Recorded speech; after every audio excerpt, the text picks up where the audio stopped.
We've got the addressing, then we'll look at the routing protocols. So this is the next slide. So we'll look at the addressing. I think we know where to get the addresses from. We're here, so we'll jump over that. So we all here get the addresses from our regional internet registry. Right, so membership is open to all network operators, so anybody who's running a network can get a v6 address. You get a /32 by clicking a button.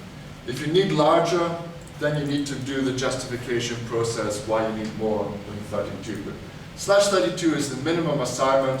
Most ISPs are starting off with IPv6. That's all you need. You start with that to do the initial deployment on your network. You can also go to your upstream ISP. The thing is, you then get a /48. If you're a network operator yourself, it's very hard to do anything with the 48. You can't really multi-home. You can't distribute address space to your customers because your customers are meant to be getting 48s. So this is really not an option for a network operator. This makes sense for an end site, like a small or medium business. So if you need to multi-home, you can get a 48 assignment from your registry, but trying to multi-home with a 48, doing traffic engineering will be challenging. Some people still use 6-4. Please don't, because these days there are lots of operational issues with it. 6-4 is a tunneling technique relying on the goodwill of many people around the internet to provide v6 termination points on the v4 network. The only problem is some people provide the termination points but don't make sure that they work. So when you try and use them, nothing happens. So 6-4 is pretty much dead these days as far as getting connections to the v6 internet. So, addressing. ISPs get a 32 from the registry. And so the way we subdivide it all is we set aside an address block for loopback interfaces, and we number all the loopbacks out of a 164. So what we're going to do in the lab this afternoon is we're going to take 164, the first 64 out of our /32 and use that for loopbacks. The reason is it keeps the loopback addresses very short. If they're short, they're simple to type, easy to remember. And we give them a /128. We also take an address block for our infrastructure, so all our point-to-point links we number out of 1/48. In fact, 148 gives us 65,000 subnets. Not many ISPs have 65,000 point-to-point links. That's a very big network if you think about it. So generally 48 for the whole backbone is enough. Some of the multinationals will use a 48 per region. So in North America they use 148, in Europe another 48, in Asia another 48, and so forth. What about LANs? Well, local area network gets a 64. Nothing else. If you use something else, then auto-configuration won't work. Do you want to use auto-configuration? Well, maybe not. But even with manual configuration, trying to use anything apart from 64, you find that things may not work quite as you expect. Neighbor discovery and all these things will break. So 64 for a LAN. Done. Easy. What about point-to-point links?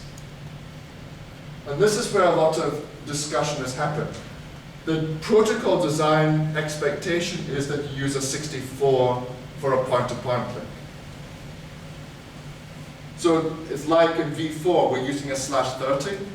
In v6, the designer said, right, the smallest subnet in v6 is a /64. But ISPs have looked at this and gone, whoa, 2 to the power 64 addresses just for a point-to-point link? Don't know if we can do that.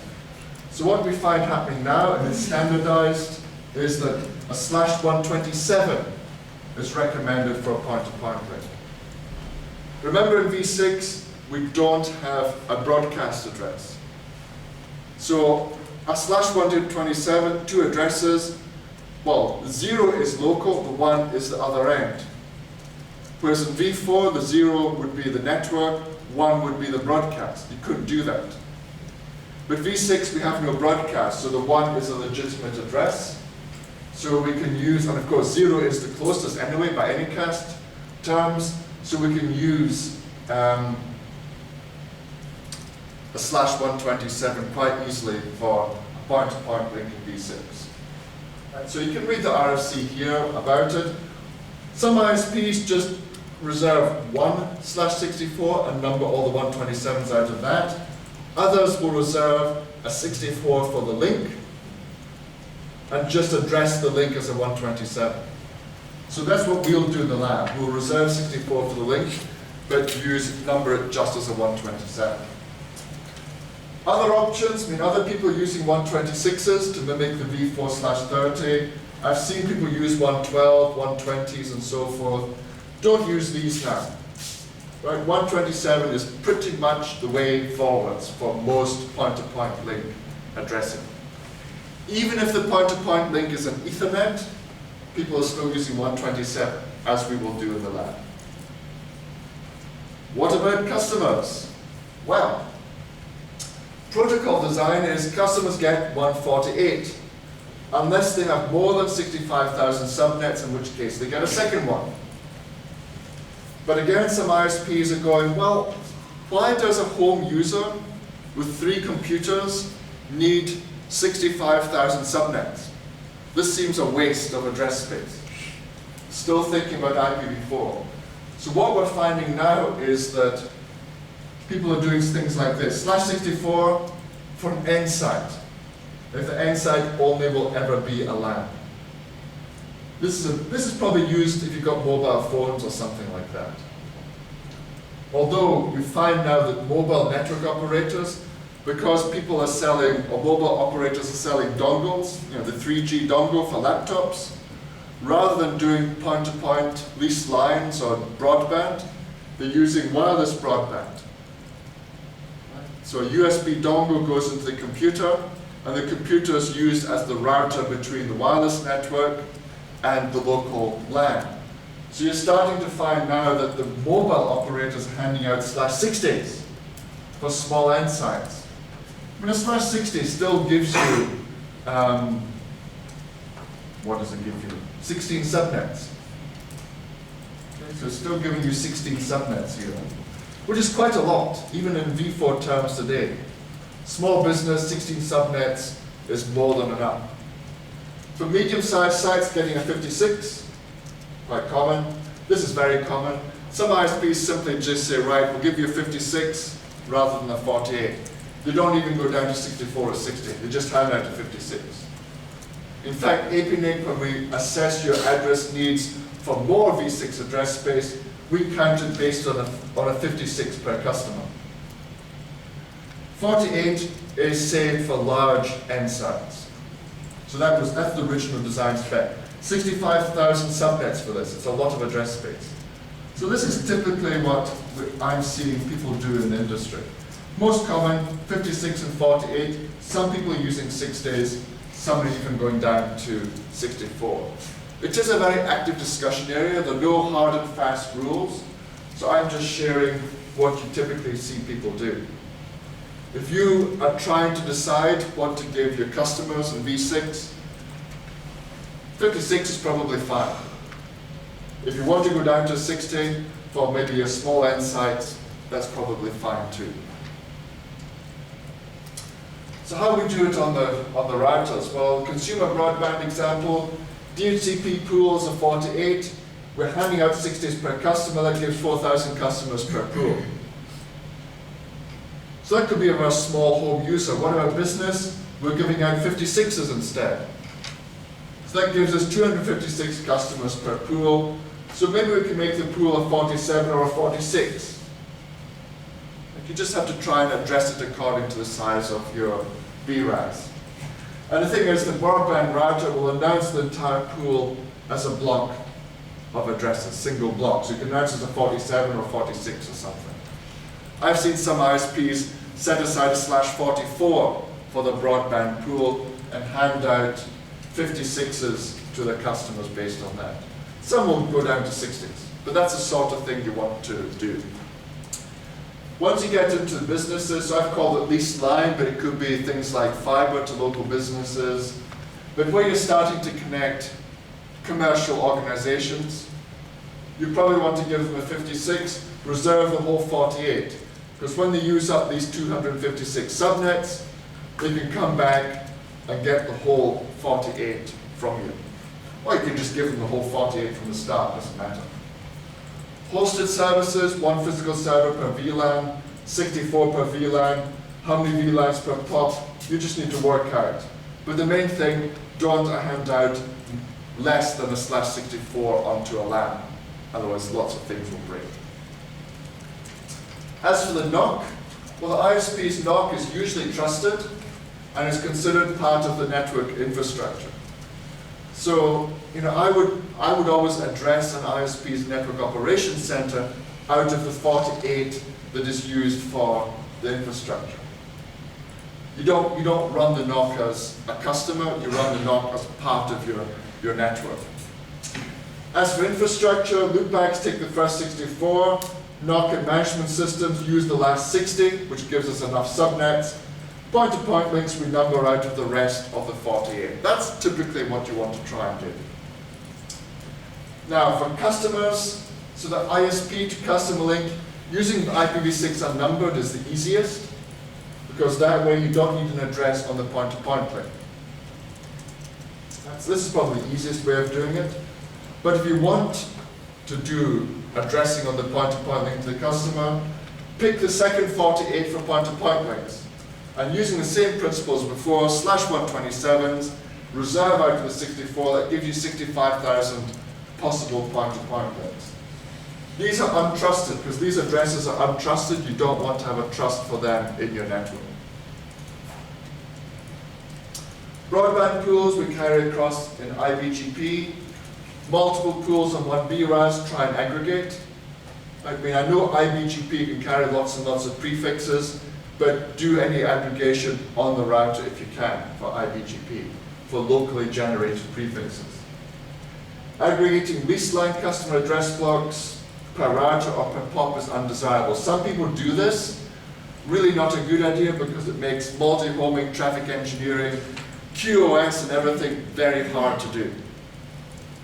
So you'll see some people out in the industry recommending this. Those guys generally haven't run networks. You don't want to try and aggregate your customer addresses on a POP or router basis. Maybe on a service type basis, but not on a POP basis. It just becomes too difficult. Smaller providers are single-homed. So the customer portion of the ISP's v6 address block will usually be assigned sequentially. Larger providers are multi-homed, 2 or 3 more external links from different providers, so their traffic engineering becomes very important. So if we do sequential assignments of customer addresses, it makes load balancing hard. I'll talk about this more on Thursday when I do the first multi-homing presentation. Doing the IP addressing in the network is very important to make multi-homing work properly. Right? We have to pay good attention to it. So this may seem a bit strange right now, but when we come to multi-homing, load balancing, you need to think about how the addressing of your customers is done. Right, so the ISP router blocks and backbone, router loopbacks and backbone doesn't attract traffic. So that doesn't matter so much. But it's the customers who are attracting traffic in your network. So the customer addressing is going to make the traffic engineering work or not. So it'll be like this. This is your address space. Yes, you've got your loopbacks, your NOC, your point-to-point links here. It doesn't attract any traffic. But if you number your customers all sequentially here, all the traffic is going to come into this part of the address space. So if you try and load balance by subdividing the 32, it's not going to do anything. It's really not going to work. Whereas what you're going to have to do is something like this. You've got your 32, you've got your 2 upstreams, you announce one 33 one link, the other 33 the other way, and that way you load balance. So when you add customers to your v6 addressing, first one, second one, third one, fourth one, fifth, sixth, Right? So you go back and forth between the two halves of the address space. And that will let you load balance external links on your v6 addressing. Much easier. We'll come back to this on Thursday. But this shows us how we're going to do our load balancing. So plan your address allocations in your network. Don't give it to your sales guys to do. You as the network engineer need to distribute the address space so that you can do proper load balancing in your network. The same applies for IPv4.